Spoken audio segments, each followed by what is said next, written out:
done. I cannot believe there's video of that. We have 1986, video of it. man. Who had the camera then? Somebody right at the right time for the wrong reason, but you'll have more on that. Very interesting story and kind of lines up exactly what we're talking about. I was all of 2 years old in 1986.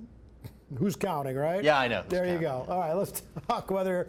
So it's going to be lining up to seem pretty nice. A lot of people, though, maybe headed to Little Rock from northwest Arkansas. What's that drive going to be like? Oh, excuse me.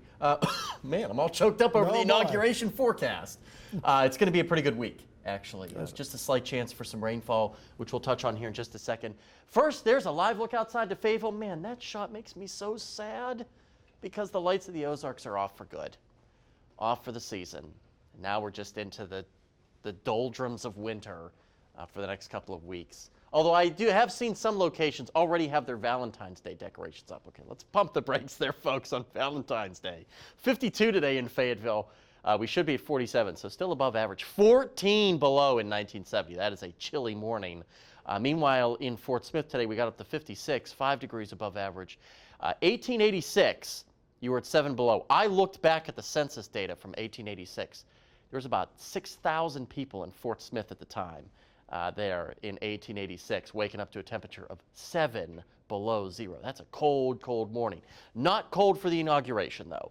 On Tuesday, when Sarah Huckabee Sanders will put her hand on the good book and take the oath of office, you can see temperatures there in the 50s with a nice mix of clouds and sunshine in the capital city. Now, this week, as I said, really not a bad week. We're going to continue to see those above average temperatures. We'll see little impactful rainfall. The rainfall that does fall should fall, we think, but while many of us are asleep later this week, and then the second half of the week will feature more seasonable and cooler temperatures on average. 30s right now across northwest Arkansas, a few locations still hanging on to the lower 40s. Same thing here in the River Valley. Temperatures are falling off quick because of those clear skies. We got lots of radiational cooling. Big picture doesn't show a whole lot of action here. Some showers and storms, the Virginia Tidewater area, and up across the Pacific Northwest. More rain coming onto the California coast. Another storm about to impact our friends along the California coast. We'll be nice and quiet, precipitation, and mostly cloud-free tonight.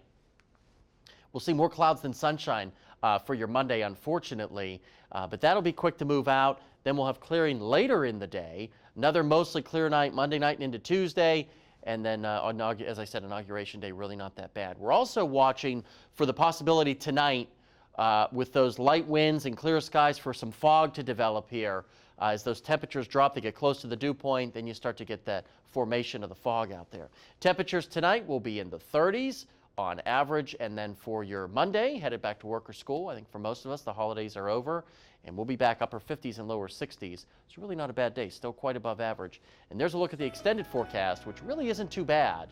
You can see there most days nice and quiet, and then Wednesday night into Thursday, we watch for the chance for some showers after dark and before sunrise is what it's looking like right now. Notice how quickly those temperatures fall by Thursday back into the 40s.